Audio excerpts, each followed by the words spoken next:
Hi welcome to Tejaswi edits 95 days of editing ఛాలెంజ్లో ఈరోజు day 54. ఈరోజు వీడియోలో లాస్ట్ వీడియో అయినటువంటి 3D మోషన్ గ్రాఫిక్స్కి కంటిన్యూ వీడియో అనేది చూద్దాం. సో ఇప్పుడు మనకేంటి అంటే ఈ టెక్స్ట్ అనేది ఈ ఎర్త్ చుట్టూ రివాల్వ్ అవ్వాలి. సో దానికోసం నేను ట్రాన్స్ఫార్మ్ 3D అనే నోడ్ని తీసుకున్నాను. సో ఇప్పుడు ఇన్స్పెక్టర్లో రొటేషన్ ఆప్షన్లో మనం ఇప్పుడు వై యాక్సెస్ని అడ్జస్ట్ చేస్తూ అండ్ కీ ఫ్రేమ్స్ని సెట్ చేస్తూ దాన్ని రివాల్వ్ అయ్యేలా చేద్దాం.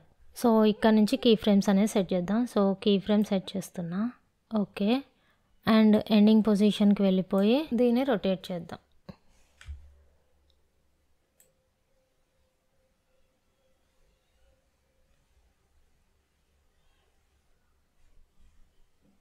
ఓకే ఓకే స్టార్టింగ్ ఫ్రేమ్ దగ్గరికి వెళ్ళేసి play.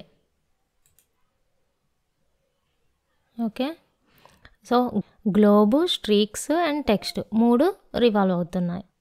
So next camera 3D అనే టూల్ని తీసుకొని దీని యాంగిల్ని అడ్జస్ట్ చేస్తూ వ్యూని సెట్ చేయొచ్చు అనమాట. ఫర్ ఎగ్జాంపుల్ ఇప్పుడు నేను దీన్ని ఇలా డ్రాగ్ చేస్తున్నా.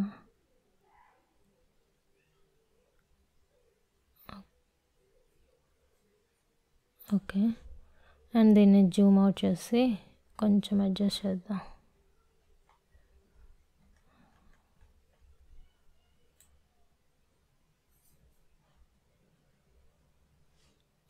సో దీన్ని ఈ మధ్య 3Dకి లింక్ చేద్దాం.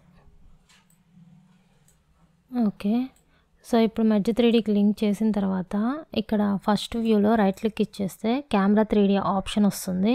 సో దాన్ని క్లిక్ చేస్తే కెమెరా 3D వ్యూ అనేది వస్తుంది. సో నెక్స్ట్ వచ్చేసి ఈ కెమెరా 3Dతో ఒక విజువల్ ఎఫెక్ట్ అనేది క్రియేట్ చేద్దాం. సో ట్రాన్స్ఫార్మ్లోకి వెళ్ళేసి సో ఈ translation, rotation at a time నాకు కీ ఫ్రేమ్ సెట్ అవ్వాలి. సో దానికోసం రైట్ క్లిక్ ఇచ్చేసి యానిమేట్ ట్రాన్స్లేట్ గ్రూప్ అని సెలెక్ట్ చేయాలి. సో అన్ని కీ ఫ్రేమ్స్ సెలెక్ట్ అయ్యాయి. సేమ్ అలానే రొటేషన్కి కూడా రైట్ క్లిక్ ఇచ్చేసి యానిమేట్ రొటేషన్ గ్రూప్. సో ఇప్పుడు మనకి ఎలా కావాలంటే అలా అడ్జస్ట్ చేసుకోవాలి. ఫస్ట్ స్టార్టింగ్ ఫ్రేమ్ దగ్గరికి వెళ్ళేసి జూమ్ చేస్తాను. ఓకే, అండ్ ఇక్కడ రొటేషన్ దగ్గరికి వచ్చేసరికి జెడ్ని కొంచెం రొటేట్ చేస్తా అండ్ వై యాక్సెస్ సెంటర్లో సెట్ చేస్తా. ఓకే ఓకే ఇప్పుడు ఒకసారి ప్లే చేద్దాం.